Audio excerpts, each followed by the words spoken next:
course. Today, we will be talking about analytics and dashboarding, and this broadcast is brought to you by Association Analytics, Feather, Open Water, Prop Fuel, and Ricochet, some of the leading software and services companies in the association industry. We're going to jump right into it. We're starting off with the Analytics Foundation.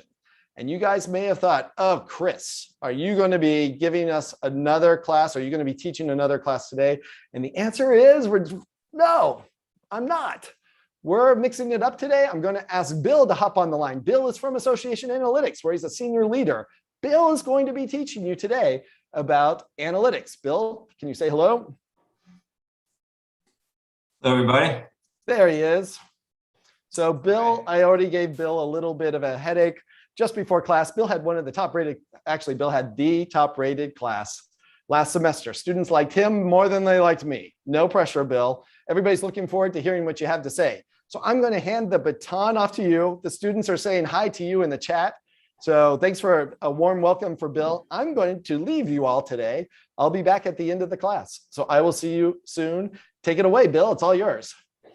All right. Thanks very much, Chris. So this is where we're going to end up, right? And this is also where we're going to start. So the very end of the class here, we're going to talk about dashboards, and we'll kind of kick things off with a little bit of a primer to talk about that here. So dashboards are the pretty pictures, right? They're all the slick charts and graphs, and they pack a lot of information into a small space. They help us monitor our performance as marketers or as membership professionals or whatever line of business that we're in. But they're really great, maybe even better for sharing information across other parts of the organization, right? So they give us ways to explore our data, and ultimately, if they're doing their job, they give us insights that we can take action on.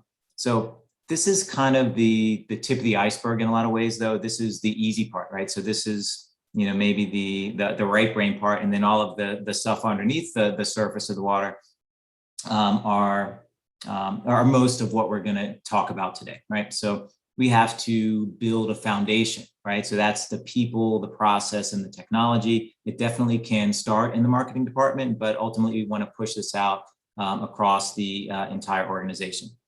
We want to measure the right things, right? So, we talk about metrics, marketers love metrics. So we'll definitely talk about that. We'll talk about KPIs.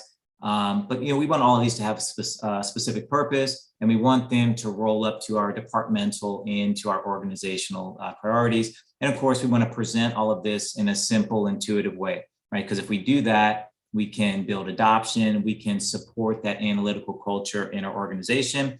And ultimately, we want to get to a place where analytics and dashboarding is kind of a self-service type of thing. That's available to pretty much all the staff in the organization, right? So what about analytics, right? There are several different definitions of analytics, right? So first, it's a process of discovering, right? Discovering, interpreting, and communicating patterns in the data. So this is a pretty simple definition. Second one is that analytics is a discipline focused on extracting insights, right? So extracting those insights, and this includes the analysis, collection, the organization, and the storage of the data, as well as all the tools and techniques that's required to do that. So this one, I think, is really my favorite. I like the comprehensiveness of it. I like that it emphasizes not just the stats and the algorithms and kind of the mathematical stuff, but also all of that foundational stuff beneath the surface that you need to make those dashboards happen.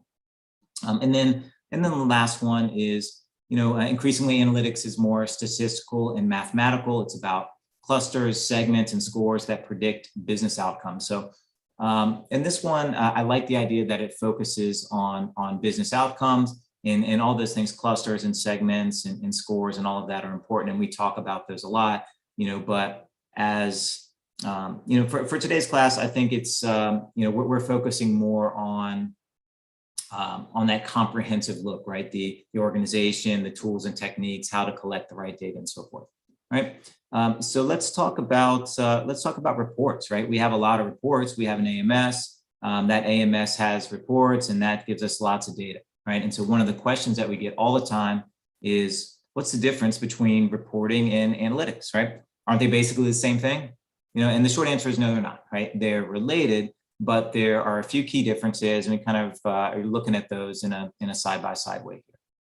So reporting is the process of organizing data, right, into summaries and monitoring how the business is performing, right? So our traditional sort of BI reports, right? Analytics is then the process of exploring the data and extracting those insights, which can be used to better understand the performance, right? So reporting is the what or the how. Analytics is going to tell you more of the why, right? Reporting is going to look at the past, where analytics is more focused on the future.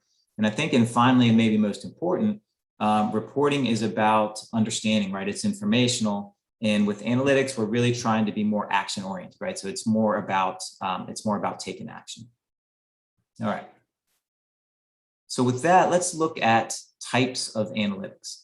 So you've heard about different types of analytics, and there are 4 of them that we're going to talk about here. And you could think of them as 4 levels, right, in the sense that they build on each other, and there's additional value, or at least potential value that increases with the complexity. So on the bottom is descriptive, right? So that's telling us what's happening, right, and what has happened. So this is our traditional BI. These are most of the reports that we look at. They are descriptive. So again, if we look at the difference between reports and analytics, if we add that element of data exploration, then we get to something that is more diagnostic, right? So that's our second level. Now we're looking at why is it happening, right? So we can drill down to root causes, we can isolate cohorts, we can understand context, right? So now we're doing some right brain stuff here, or left brain rather. So this is a big step, for many of us, right? So we're actually getting from reports to analytics, and there's if we add to that a lot of data wrangling and some algorithm development, some of the mathematical stuff, then we can get to that third level, which is predictive, right? And with predictive analytics, we're using our historical data to predict future outcomes. So the fourth one, I don't think there's many of us in the association space that are here, but this is prescriptive, right? So here we're asking, what action should I take? And in most contexts, when we talk about prescriptive analytics, we're talking about automated prescriptive analytics, right? So this is using artificial intelligence. It's using recommendations engines, things that require a lot of data and a lot of expertise, mathematical expertise to make all of this happen. But I think we can we can accomplish a lot of this with good analysis and interpretation, right? If we've collected the right data, we apply some, rigorous analysis to it, we interpret it correctly, then we're going to be able to take action based on that data, even if we're not necessarily being told, right, in an automated way what actions to take.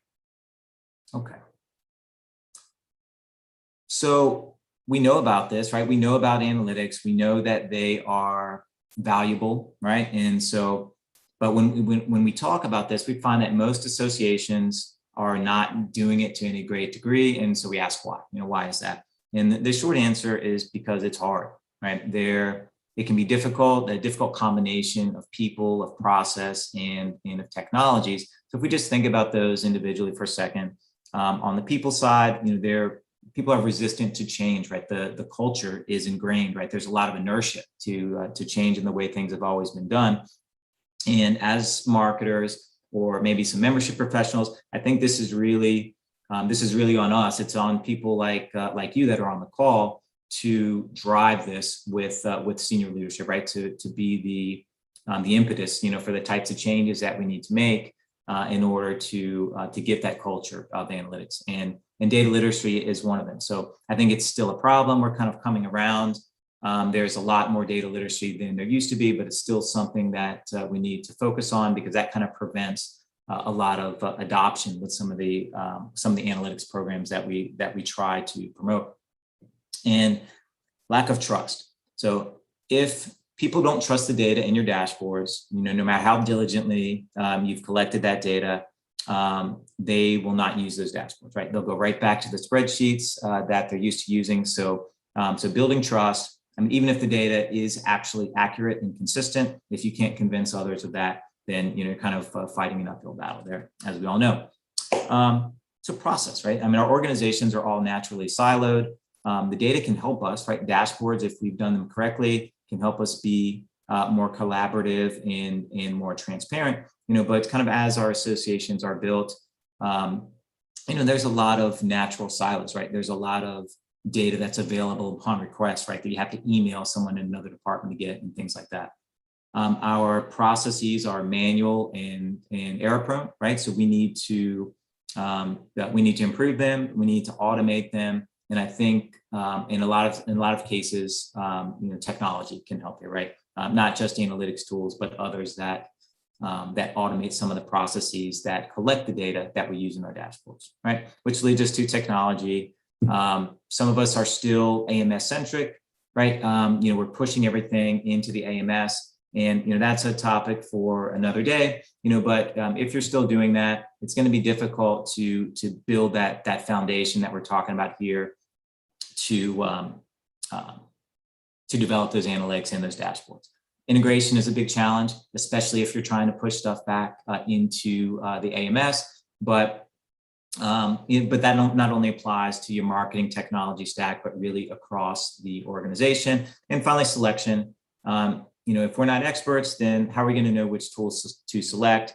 Association industry is pretty fortunate. There are a lot of good companies that focus on technology selection. It's not just for AMSs, it's for other products as well. So I would encourage you to take a look at some of those.